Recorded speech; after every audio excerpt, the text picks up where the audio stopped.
الصلاة والسلام على رسول الله سبحانك لا علم لنا إلا ما علمتنا إنك أنت العليم الحكيم ولا فهم لنا إلا ما فهمتنا إنك أنت الجواد الكريم. On va parler d'un sujet un peu spécial, je ne sais même pas quel titre lui donner. Quand j'ai commencé à pratiquer l'islam, j'ai vite constaté que chacun avançait dans l'islam jusqu'à arriver à une limite. Voilà, on va appeler ça la limite. Jusqu'à arriver à une limite, à un niveau, et puis il se dit que non, ça je ne peux pas le faire, ça c'est pas pour moi, ça c'est non, c'est trop compliqué. Bon, je vais faire tout le reste de l'islam, mais ça je mets de côté. Et la personne pense que, par exemple, si la chose représente 1% de l'islam, par exemple, si Qiyam al-Layl, prier la nuit, si on peut dire que ça représente 1% de l'islam, étant donné qu'il y a les 5 prières, le ramadan, le respect des parents, beaucoup de choses. Donc c'est juste 1% de l'islam qui manque. Donc au lieu de travailler pour avoir 100%, il va travailler sur 99%, ce qui ne change pas grand-chose. Hein? Donc la personne va voir qu'il lui manque un tout petit bout de l'islam, et puis que ce n'est pas grave.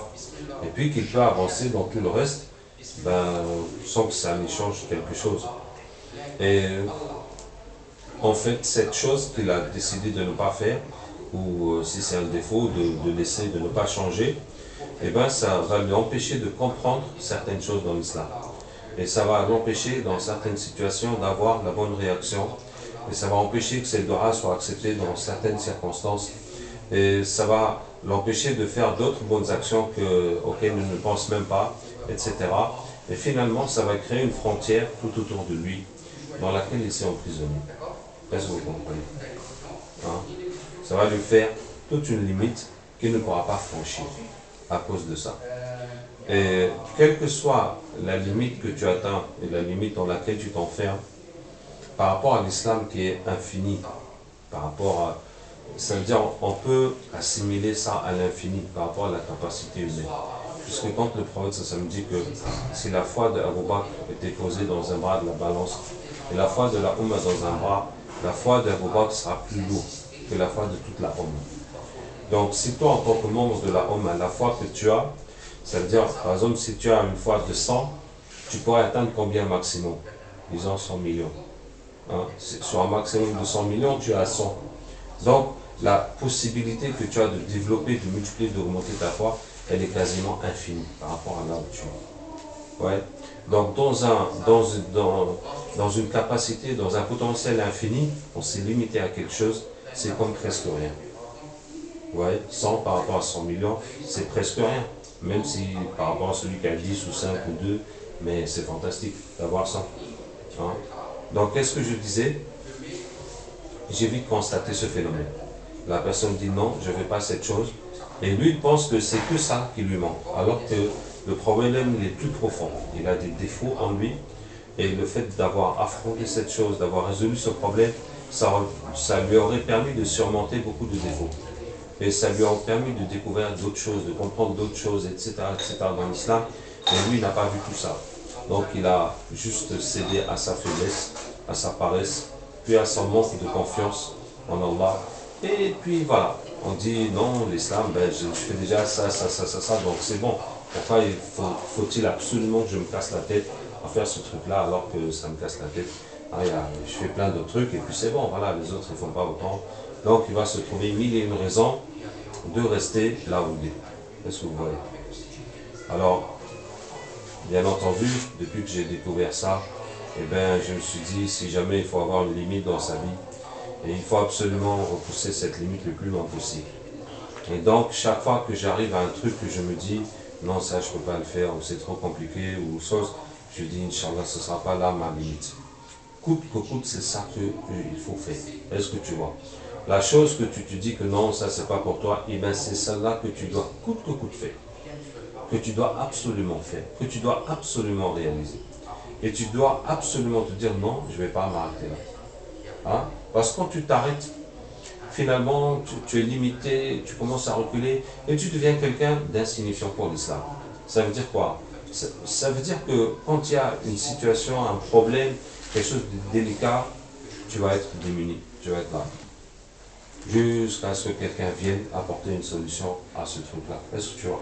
Sinon, toi, tu étais là depuis des années, tous les autres qui sont là, qui sont comme toi, un peu plus, un peu moins, vous êtes là depuis des années, puis vous êtes paumés. Voilà, vous êtes paumés, priez Allah de nous donner une solution, jusqu'à ce que quelqu'un arrive et puis dépasse tout ça, tu vois. Donc on a besoin de la personne qui va dépasser, qui ne va pas s'arrêter et qui va trouver des solutions qui vont faire avancer la Ummah. Allah Ta'ala nous aide. Qu'est-ce que je disais? Donc voilà ce qu'il faut se dire. Hein? Ça ne sera pas ma limite.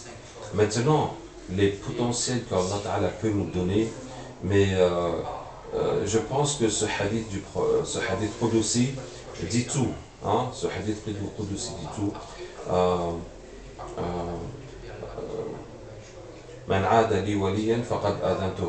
Celui qui prend un de mes alliés comme ennemi, je lui déclare la guerre. Alors ceci, ça veut dire deux choses. Ça veut dire que tu ne dois pas te faire l'ennemi d'un musulman parce qu'il est possible qu'il soit un allié d'Allah et qu'en le prenant comme ennemi, c'est Allah qui va déclarer la guerre. Mais ça veut dire aussi que si quelqu'un te déclare la guerre, si quelqu'un te prend comme ennemi, si quelqu'un veut te faire du mal, si toi tu es un allié d'Allah, eh bien Allah va te défendre, Allah va lui faire la guerre et tu n'as même pas besoin de te défendre. Au contraire, tu vas te soucier, tu vas dire non, ya Allah, aie pitié de lui, ne le massacre pas. Voilà. À la limite, tu vas prendre sa défense, tu dis Allah, comme disaient les prophètes quand ils prêchaient les gens les frappaient et disaient Allah, pardonne-leur car ils ne savent pas. Pourquoi? Parce que la colère d'Allah est grande contre ces gens-là qui frappent le prophète, etc., qui le persécutent. Et puis les prophètes, eux, ils supplient Allah de ne pas les punir. Parce qu'ils savent que s'ils disaient seulement ya Allah, punis-les, ou s'ils les laissaient comme ça, ou si dans leur cœur ils sont fâchés contre eux, eh bien Allah Ta'ala risque de les punir. Hein? Donc qu'est-ce que je disais? Si tu es un allié d'Allah, tu n'as pas besoin de gérer tes ennemis. C'est Allah qui va les gérer. Mais si Allah n'est pas avec toi, et eux aussi Allah n'est pas avec eux, et toi tu te défends du mal qu'ils te font, cette dispute, Allah Ta'ala ne va pas rentrer dedans. Puisque eux ils font du mal, toi aussi tu n'es pas avec Allah, même si on t'a fait du mal, mais tu n'es pas avec Allah, ben Allah vous laisse vous débrouiller. Est-ce que tu vois? Et ce qui est pire pour toi que les gens qui te font du mal, c'est que Allah ne soit pas avec toi. Hein, le problème qu'il y a des gens qui te font du mal, c'est un problème, mais le problème qu'Allah ne soit pas avec toi, ça c'est plus grave. Donc, tu dois te soucier plus du fait qu'Allah soit avec toi, c'est-à-dire comment faire pour qu'Allah soit avec toi, plutôt que de te soucier des gens qui te veulent du mal. Et donc, ce hadith, ensuite le prophète sallallahu nous donne, Allah Ta'ala dans le hadith Qudsi nous donne la façon de devenir un allié d'Allah. Voilà comment on devient un allié d'Allah. C'est pas juste pour dire que si tu es un allié d'Allah, Allah va te défendre, ben c'est génial, super. Tu vois, non, mais on va te dire comment devenir. Puisque tu n'as pas besoin de te soucier de tes ennemis, tu dois te soucier de devenir un allié d'Allah. Et voilà comment, voilà la procédure, le cheminement. Il dit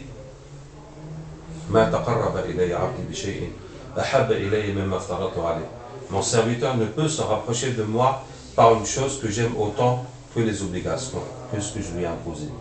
Donc la première chose, c'est de faire les obligations et laisser les interdits.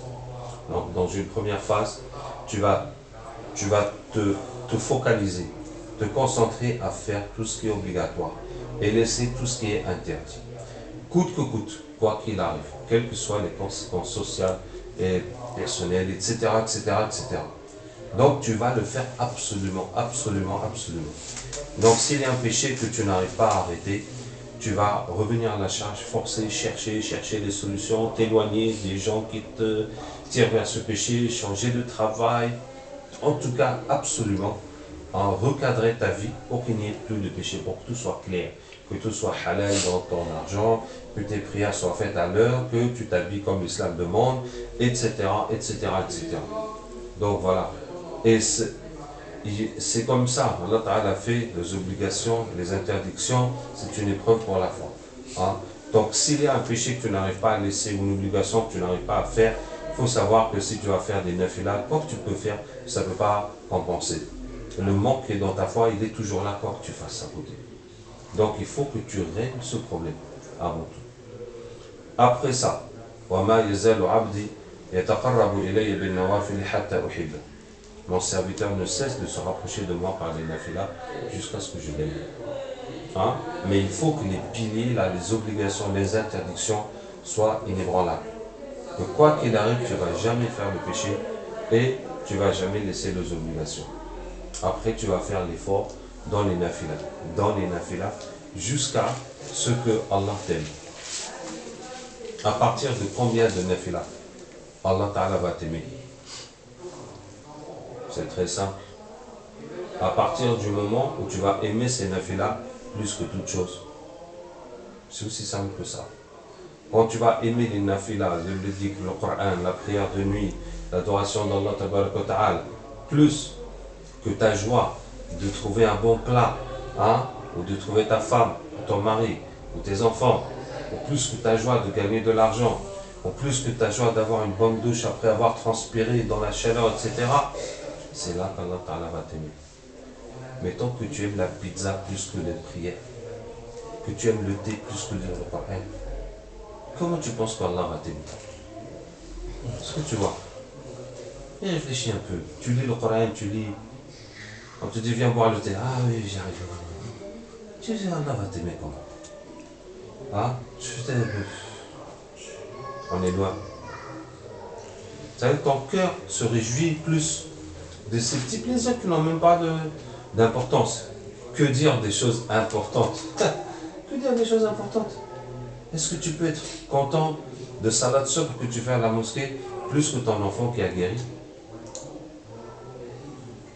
Hein? Je me rappelle comme ça deux scènes, il y a un frère, machallah, converti, et puis il était agile, il lui arrivait plein de choses, et puis il a voulu faire des études à Médine, il a ramené un dossier d'inscription, on a rempli, jusqu'à ce qu'on est arrivé à la fin, et puis il avait dépassé la condition d'âge, donc tout est tombé à l'eau.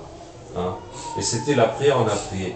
Et après la prière, il était triste, il était comme ça. Je dis, tu es triste à cause de Médine? Il dit, non, c'est la prière. Alors, voilà, c'est la prière. Hein? La relation, parler avec Allah Ta'ala, qui l'a chamboulé. Est-ce que tu vois? Qui peut dire que la prière l'a chamboulé? Que vraiment, il a pensé à l'au-delà, ou l'imam a lu quelque chose sur l'enfer, ou là là, maintenant il est toute chose. Ça t'a fait quoi? Est-ce que tu vois? Encore, tu dis, j'ai entendu un dars, vraiment, ça m'a fait réfléchir toute la nuit. Peut-être. Bon, c'est exceptionnel encore.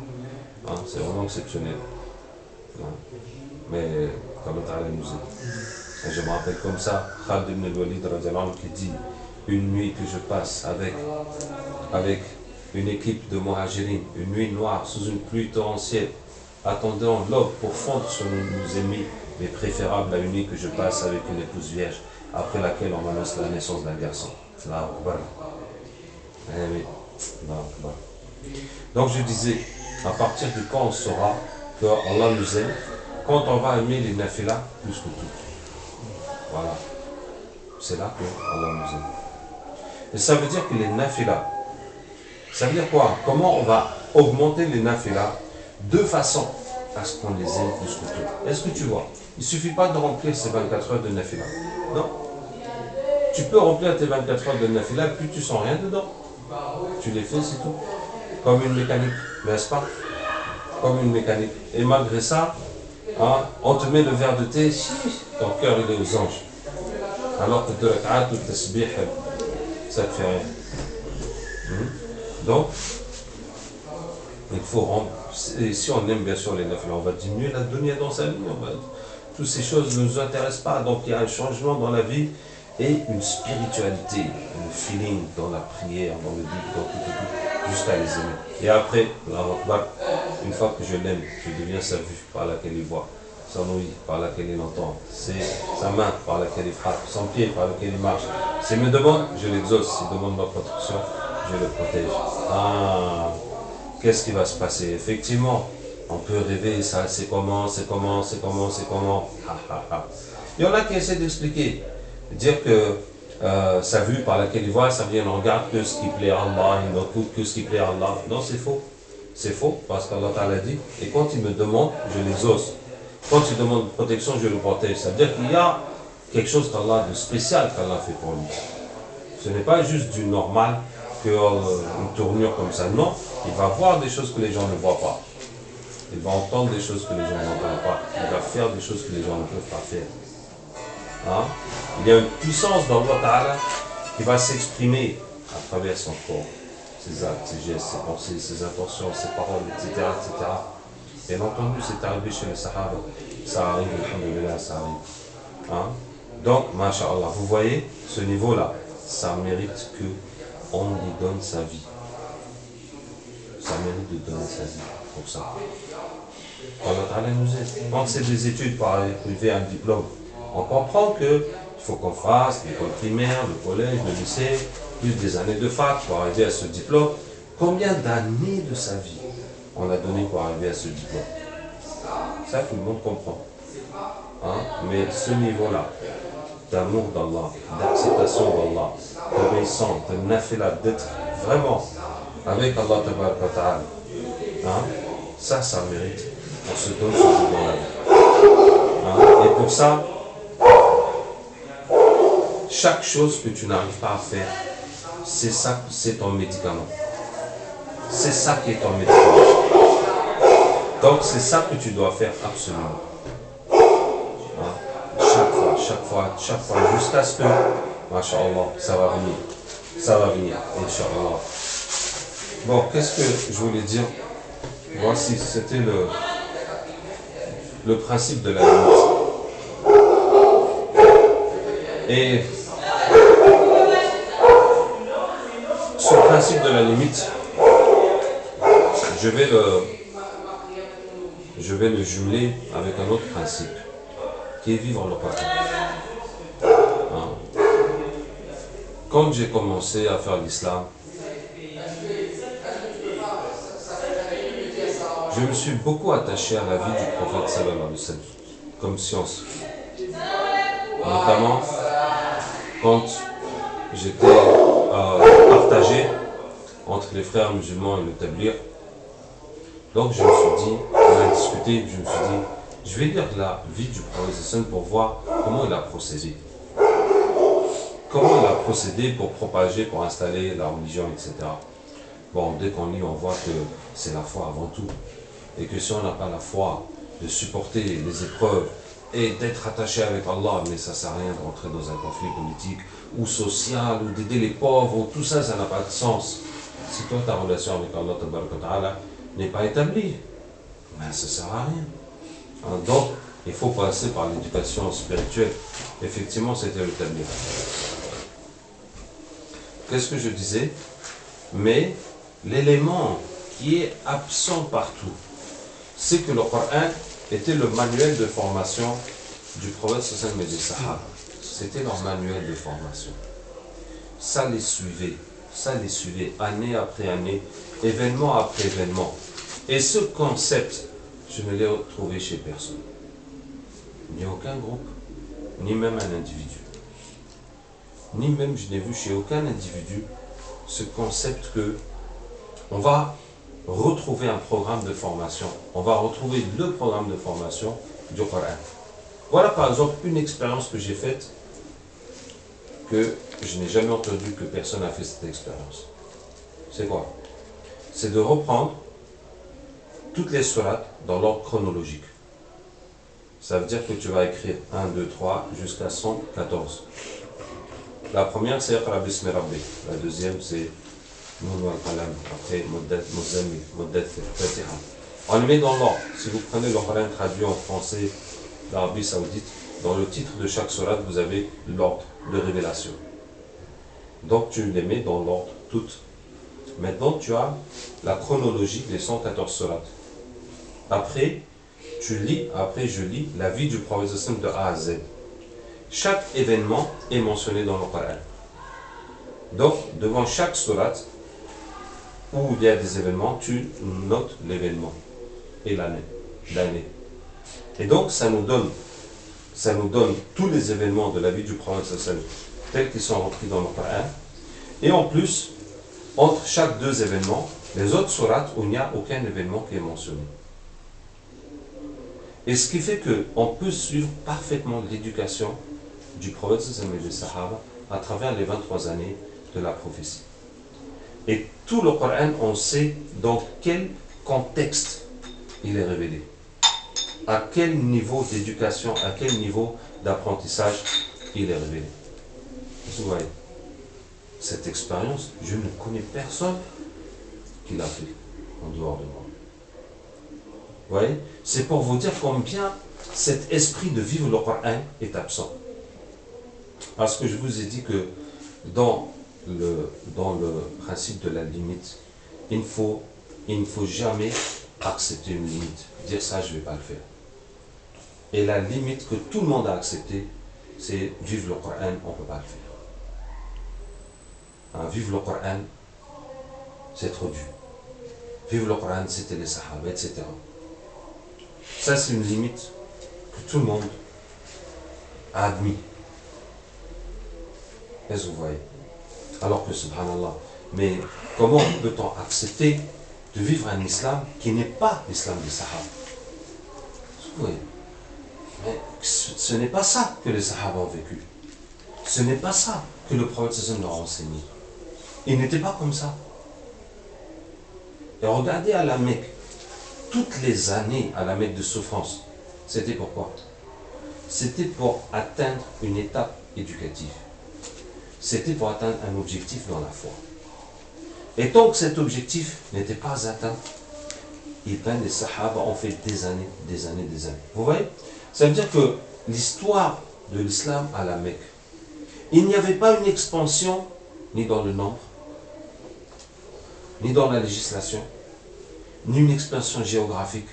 Est-ce que vous voyez? Les musulmans étaient en situation bloquée pendant des années. Et le prophète sallam aussi. Est-ce que vous voyez? Tout le potentiel du prophète sallam de prêcher, d'enseigner, de former, de développer l'islam, mais il était bloqué. Il était bloqué sur les quelques personnes qui étaient avec lui. Hein? Et pourquoi? Parce que tant qu'il n'avait pas la foi que Allah veut, eh bien ça n'allait pas bouger d'un poil. Quel que soit le temps que ça va prendre. Est-ce que vous voyez? Donc, ce n'est pas le temps que, allez, on est pressé, hop, et on passe à la suite, même si on n'a pas compris le cours précédent. Jamais. Jamais. Il faut que cet enseignement soit assimilé, devienne une réalité. Quel que soit le temps que ça va prendre. Quel que soit le temps que ça va prendre. Et ce n'est pas ça. Vous voyez, je vous ai dit dans notre cours, quand le prophète a immigré de la Mecque à Médine, il y avait 80 et quelques muhajirines après lui. Au bout de 13 années, 80 et quelques, quand est-ce que l'islam va aller dans le monde entier? Bon, ce n'étaient pas les seuls musulmans, 80 et quelques muhajirines. Il y a d'autres à la Mecque qui étaient croyants qui n'ont pas pu émigrer, ils étaient coincés. Il y a d'autres qui étaient partis en Éthiopie. C'était 60 et quelques, 70 personnes. D'accord? D'autres qui étaient en Éthiopie. Il y avait quelques personnes qui ont cru dans diverses tribus. Et puis il y avait les gens de Médine. Quand le prophète s'était arrivé, c'était arrivé à 500 personnes. Mais en tout cas, les 13 années que le prophète a fait à la Mecque pour partir avec 80 personnes, mais au bout de 13 années, 80 personnes. Est-ce que vous voyez? Mais c'est pas possible. Quand est-ce que l'islam va aller partout? Après, à Médine, quand est-ce que l'islam a explosé? C'est après la Sulh al-Hudaybiyah, le pacte de Hudaybiyah. Et au pacte de Hudaybiyah, les musulmans étaient 1400. Après 6 années, donc 13 années à la Mecque, et 6 années à Médine, les musulmans étaient 1400 au pacte de Hudaybiyah. Et il faut savoir qu'au pacte de Hudaybiyah, la mobilisation était maximale. Ça veut dire tous les musulmans qui pouvaient combattre, le prophète les a pris. 1400, c'est ce que le nombre de musulmans qu'il y avait. Et là, il y a eu le pacte. Et avec le pacte, il y a eu la paix. Et avec la paix, il y a eu la da'wah ouvertement. Hein, tous ceux qui sont convertis, qui ont fui leur tribu, sont allés prêcher dans leur tribu. L'année suivante, ça c'est l'année 6. L'année 7, il y a eu la première guerre contre les Romains, les musulmans étaient 3000. Donc en une année seulement, il y a plus de gens qui ont embrassé l'islam que depuis le début de l'islam. L'année 8, les musulmans ont pris la Mecque, car ils ont trahi le pacte, les musulmans étaient 10 000. L'année 9, il y a eu la deuxième bataille contre les Romains, la bataille de Tabouk, les musulmans étaient 30 000. Et l'année 10, le pèlerinage d'adieu, les musulmans étaient 124 000. Vous voyez, de l'année 6, où les musulmans étaient 1400, l'année 10, ils étaient 124 000, multipliés par 100 quasiment. en 4 ans. Vous voyez? C'est pour dire quoi? C'est pour dire que le nombre, ce n'est vraiment pas le souci. C'est la qualité. C'est la réalité de l'enseignement. C'est la réalité. Donc je disais quoi? La première chose que je veux dire, c'est la limite. Il faut repousser la limite, absolument, ne pas admettre une limite. Et c'est général dans plein de choses. Dans plein de choses. Hein? Je vais vous donner un exemple, par exemple, pour les beurs, pour les arabes. Par exemple, les jeunes, tu es là, tu ne sais pas parler arabe. Hein? Tu ne sais pas parler arabe. Tu ne sais pas parler arabe, et donc tu n'apprends pas, tu restes là. Tu vois? Donc tu es dépendant, tu ne comprends pas les jumu'ah, les do'a, les livres, tu es obligé de dire des traductions, les traductions ne sont pas toujours chose. Mais si tu fais l'effort d'apprendre à lire, toi tu vas comprendre, tu vas pouvoir expliquer aux autres. Tu vas profiter plus. Chaque fois que tu entends les bayans, les jumu'ah, les do'a, tu profites plus. Tu vas traduire aux autres, donc ça va te faire profiter plus de traduire au lieu d'être là paumé, les autres sont paumés, tout le monde est paumé.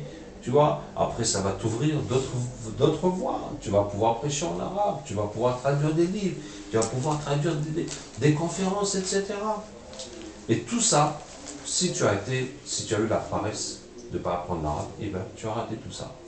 Maintenant, tu es là, spectateur, tu subis la situation, tu ne peux que te plaindre. Alors que qu'est-ce que ça va te coûter d'apprendre l'arabe? Vous voyez? Ouais, bah, alhamdoulilah, moi par exemple, je connais l'arabe depuis que je suis petit, donc j'ai rien à dire. Mais par exemple, quand j'ai fait le tablir, eh ben, j'ai décidé d'apprendre l'ourdou. Et quand j'étais au Pakistan, pour mes 4 mois, et machallah, après 20 jours, j'ai fait mon premier discours en ourdou. Bon, peut-être que tout le monde ne peut pas apprendre à faire un discours en 20 jours, ben, peut-être en 40 jours, en 2 mois. En tout cas, ça peut s'apprendre. Et comment j'ai appris? J'ai appris en mangeant. Au lieu de m'asseoir avec les Arabes, je m'assois avec les Pakistanais. C'est tout simplement ça. Hein, je n'ai pas laissé les activités pour aller dans un coin, bûcher, l'ourdou. Non, jamais, jamais. C'est en mangeant.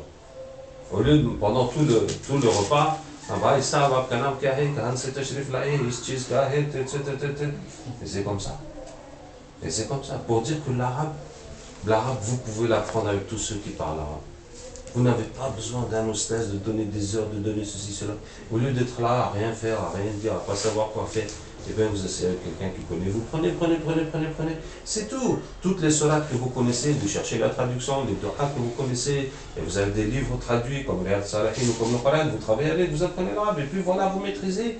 Et puis après, chaque fois que vous trouvez quelqu'un qui connaît, vous lui posez des questions de grammaire, puis tu fais un cahier, tu notes, et puis vous achetez des livres pour enfants en arabe, vous lisez, les mots que vous ne comprenez pas, vous le soulignez, et puis vous demandez à quelqu'un, vous les sous-titrez en français, et puis voilà, ça vous fait une petite bibliothèque sous-titrée en français, et puis vous avancez, puis en moins de 6 mois, vous pourrez lire tous les livres que vous voulez. Ouais, et ça va vous ouvrir des nouvelles voies, hein, pour apprendre la religion, et puis vous pourrez aider les autres. Les livres que vous lisez, tiens, celui-là est super intéressant, je vais le traduire. Voilà, tu le traduis. Même si tu ne veux pas le publier, tu le mets sur Internet. Les gens vont balancer ça partout, ça te fait un max de hasanat. Allah nous aide, vous voyez, hein? Par exemple, le Coran. Alhamdulillah, j'ai fait mon hifz, je ne suis jamais allé nulle part pour apprendre le Coran. Et je n'ai jamais donné un temps pour apprendre le Coran. Dire que je vais aller les vacances là-bas, non, jamais. Hein, jamais. Et le plus que j'ai appris, c'est dans les transports. Dans les métros, dans les bus, c'est là que j'apprends. Hein, vous faites quoi dans les métros, dans le bus, vous faites quoi? Et ben voilà, tu sors un Coran, tu apprends, c'est tout. Ça veut dire que toute personne peut faire le hifz complet dans le temps perdu. Sans y consacrer du temps. Juste le temps perdu. Hein? Et si tu n'arrives pas pendant ta vie et tes occupations à apprendre le Coran, moi je te dis, ne va pas nulle part pour apprendre le Coran. Pourquoi? Parce que si tu vas quelque part, il faut que tu laisses toutes tes occupations pour apprendre le Coran. Quand tu vas entrer dans tes occupations, tu ne pourras pas l'analyser. Donc ça ne sert à rien. Il faut que tu puisses assumer le Coran dans ta vie. Hein, assumer le Coran dans ta vie. Voilà. Bon, etc. Tellement de choses que les gens laissent, négligent. Hein? Mais, vraiment, les choses qu'il faut foncer dedans. Comment vivre le Coran. Oui, qu'Allah Ta'ala nous aide, Inch'Allah. Subhanak Allahumma wa bihamdika nashhadu an la ilaha illa anta nastaghfiruka wa natubu ilayk. Subhana rabbika rabbil izzati amma yasifun wa salamun ala al mursalin walhamdulillahi rabbil alamin.